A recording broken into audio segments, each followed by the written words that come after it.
Welcome to 8 Minutes Chinese. Today, we're unlocking the essential phrases you can use in daily life and master in your next business negotiation. So, over 2.5 millennia ago, there was this exhausted government archivist who he invented a strategy for success so powerful it actually birthed an entire religion. Yeah, and his ultimate secret to winning in what was, probably the most brutal, politically cutthroat era in human history, just stop trying so hard. Right. Which, look around at our modern professional landscape today.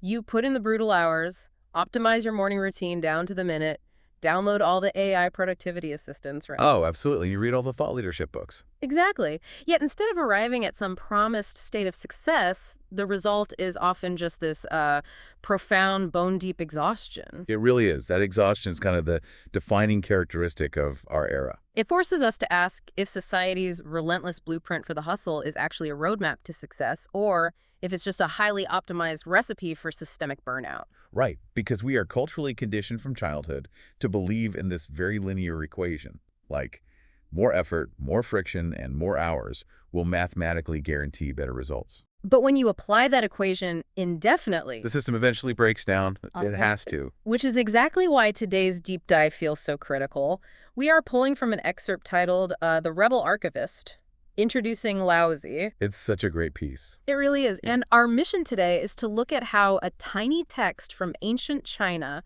offers this radical antidote to our current reality. Yeah, we are talking about an era completely defined by hyper-optimization. The constant barrage of digital notification. Oh, the notifications never stop. Never. Yeah. And it creates this desperate, almost pathological need to force control over every single variable in our lives. So the material here requires a pretty massive cognitive pivot, doesn't it? It really does. We have to strip away the pop culture, incense-burning stereotypes of Eastern philosophy. Right.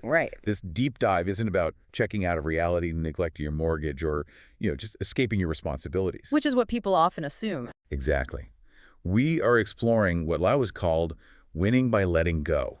And when you dig into the mechanics of it, it's a ruthless masterclass in strategic thinking. It completely dismantles modern Western logic. So let's ground this in the historical reality of who Laozi actually was, because the context here is everything. It really is. So over 2,500 years ago, we have this figure whose name translates to the Old Master.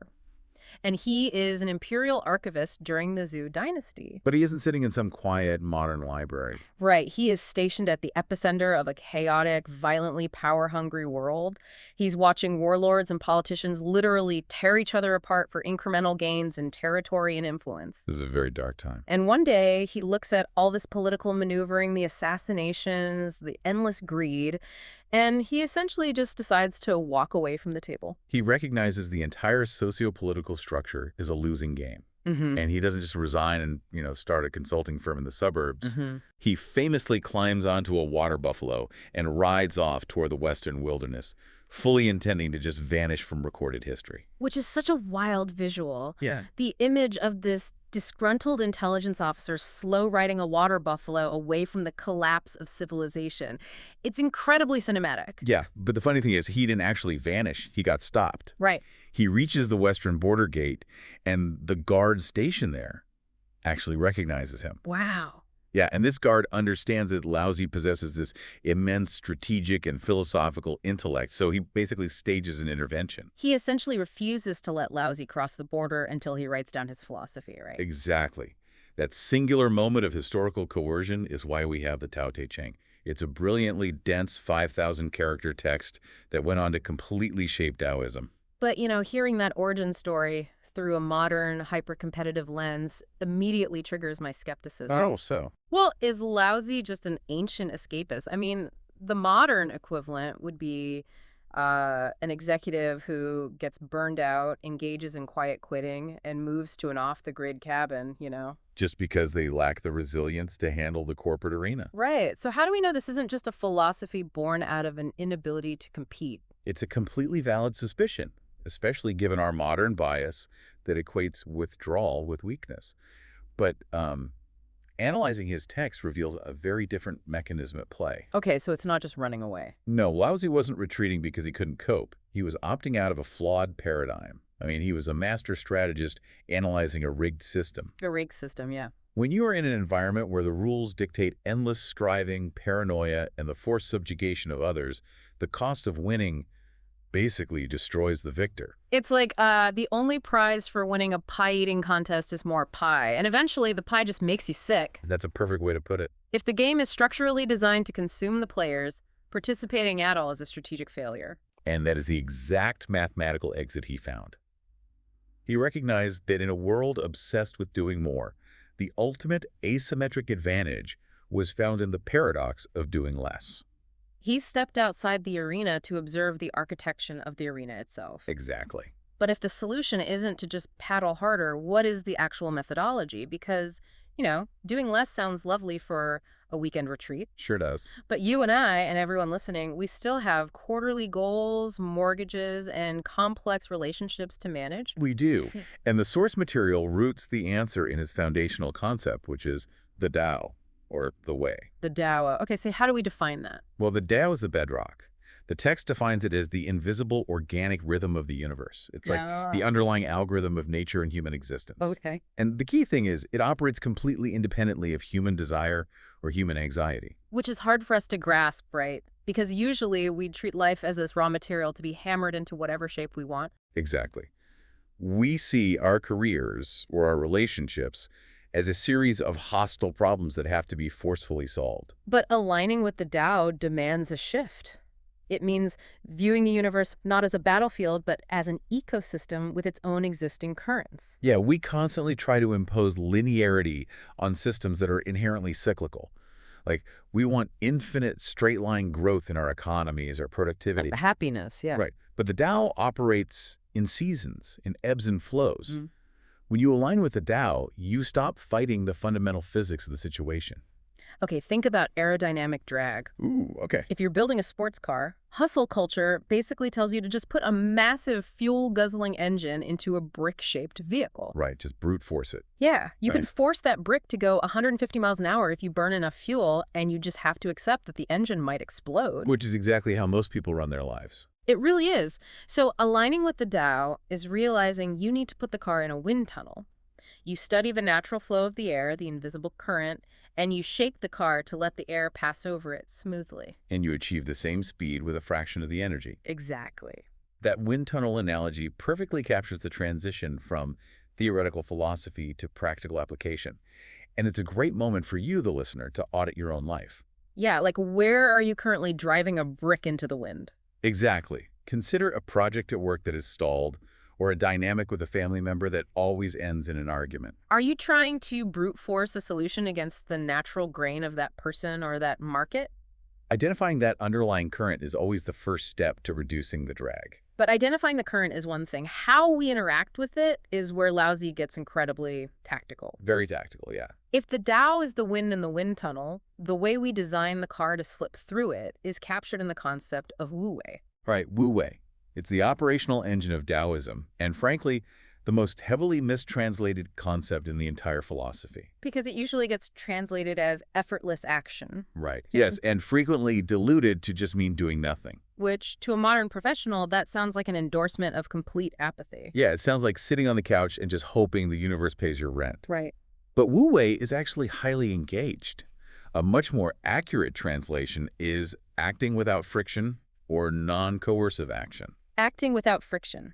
The source material uses Laozi's furnace analogy of water to explain this, which I love. It's a classic for a reason. Right, because water is the softest, most yielding substance on the planet. You can't punch it, it just moves. Yep. Yet, give it enough time, and water will literally carve the Grand Canyon out of solid rock. And you really have to notice the mechanism of how water achieves that. It doesn't look at a boulder and decide to engage in direct, forceful combat. Right, it doesn't wake up angry and try to smash the rock. No, it just flows around the obstacle. It finds the microscopic fissures, the paths of least resistance. It pools, it gathers mass, uses gravity. Exactly, and it relies on its innate nature to eventually overcome the most rigid barriers on Earth. But let's bring water out of the canyon and into the boardroom, What is the actual mechanism of Wu Wei for a manager who's just trying to hit a Q3 target?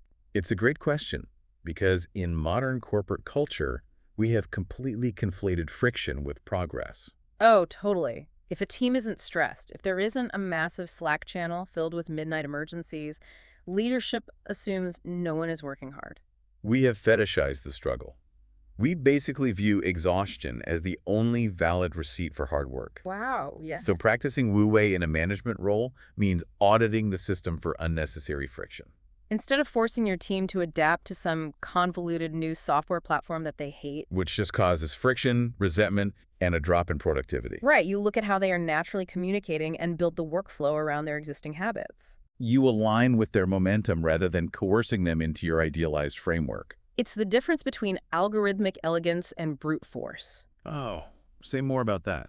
Well, a poorly written computer program can sort a massive database by checking every single possible combination one by one, right? Right. It takes immense processing power, the computer fans spin up, the machine gets incredibly hot. That's brute force. Yeah. But an elegant algorithm sorts the data by recognizing the existing patterns and categorizing them in a fraction of the time using almost zero computing power. That's a great analogy. Wu Wei is writing elegant code for your daily life. And the person utilizing elegant code will always outcompete the person relying on brute force over a long enough timeline. Because the brute force machine eventually overheats and degrades.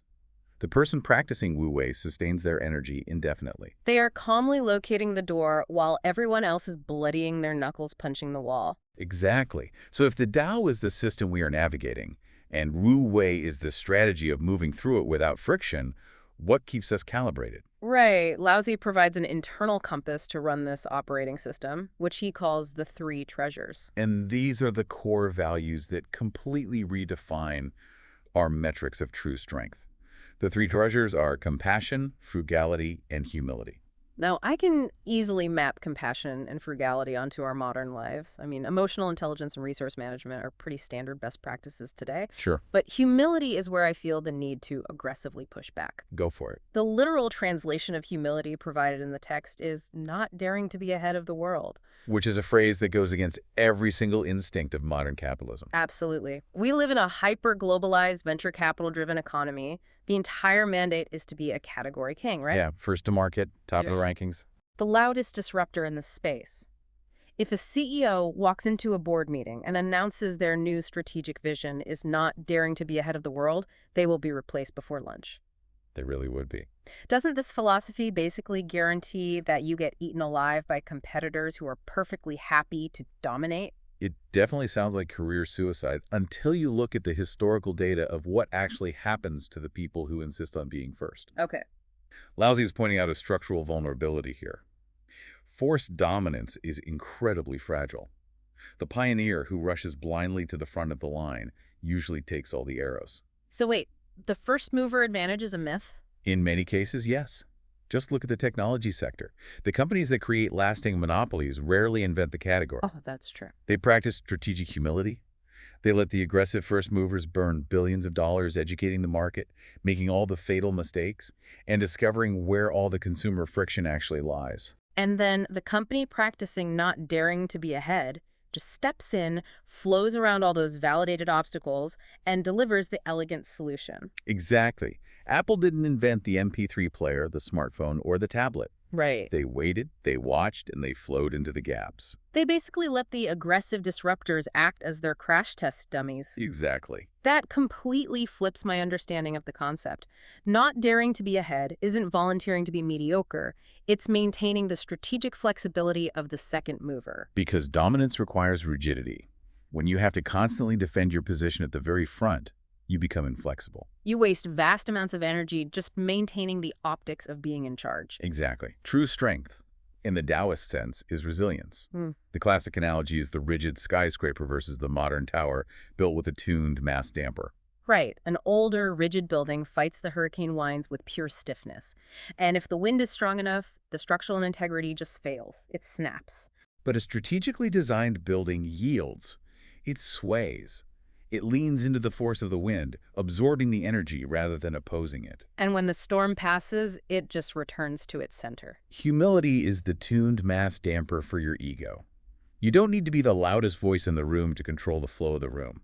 You conserve your energy by letting the aggressive people exhaust themselves, and then you quietly guide the outcome. Which brings this 2,500-year-old text directly into collision with our morning routines tomorrow. It really does, because we are living through an era characterized by this desperate illusion of control. Oh, absolutely. We track our REM sleep cycles down to the minute, we measure our macros, we optimize our digital calendars to ensure literally no minute is wasted. And Lousy looks at all this furious micromanagement and hands us what the text describes as a permission slip to breathe. Yeah, the profound challenge Lousy issues cuts right to the heart of our modern anxiety.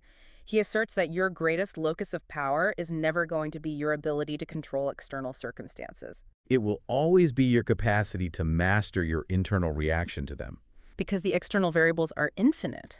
You cannot control macroeconomic inflation, you cannot control the algorithm changes that affect your business, and you certainly cannot control traffic. And attempting to control those infinite variables is exactly why the car is in neutral with the engine just screaming. You're trying to micromanage the storm. Lousy suggests you stop yelling at the storm and focus on trimming your own sails. Your internal response is the only closed system you actually have jurisdiction over. But we are constantly bombarded with messaging that the solution to any problem is addition. Right. More, more, more. You feel unfulfilled. Add a new skill to your resume. Add a habit tracking app to your phone. Add a side hustle to your weekends. The solution is always to consume or acquire more. But Lousy's philosophy is an exercise in ruthless subtraction. Subtraction, yeah. Fulfillment and operational power don't come from hoarding more tactics. They come from stripping away the unnecessary friction. It's the removal of the fragile ego, the desire to unnecessarily dominate a meeting, the anxiety of comparing your timeline to someone else's. You strip all of that away until you uncover the authentic, highly efficient self underneath. It's basically minimalism applied to the human operating system. And the excerpt concludes with this defining quote from Lousy that anchors this entire concept. It's a powerful one. He writes, "Knowing others is intelligence, knowing yourself is true wisdom. Mastering others is strength. Mastering yourself is true power." Mastering yourself is true power. That single sentence invalidates the entire Western paradigm of success. It really does. You do not need to conquer the external world to be powerful. You only need to understand the mechanics of your own nature and align them with the underlying physics of the reality you inhabit. The ground we've covered today fundamentally alters how we should look at our own ambitions. We started with a frustrated archivist choosing to walk away from a toxic, hyper-competitive society. But rather than an act of surrender, we discovered an advanced framework for strategic survival. Yeah, we analyzed the Tao as the invisible algorithmic current of life, rather than a battlefield to be conquered. We unpacked Wu Wei, realizing that frictionless action isn't laziness, it's the elimination of systemic drag to achieve maximum velocity. And we completely redefined humility, seeing it not as weakness, but as the lethal, flexible resilience of the second mover advantage. It demands a complete transition from a life of coercive control to a life of highly strategic, aligned participation. It really does. It honestly makes me want to pull out my calendar for the week and identify every meeting, every task, and every personal conflict that is generating useless heat and friction and just engineer it out of the system. That is the perfect takeaway. And as you and our listeners begin to identify and strip away that unnecessary friction, there is a final vital question to leave you with. Okay, what is it? We discussed Lousy's method of subtracting what doesn't matter to reveal that unshakable core. In our modern culture, we spend decades meticulously forging an external suit of armor. Our job titles, our curated social media presence. Our bank balances, our busy schedules, exactly. Right. We use these metrics to signal our strength and our value to everyone around us. Right. But if you were to wake up tomorrow and all of those external achievements were suddenly completely invisible to the rest of the world, what exactly would be left of your actual strength underneath? Wow. How much of your daily exhaustion comes from carrying the weight of an armor you built to fight a storm you were never meant to control? Hope you loved today's 8-minute upgrade.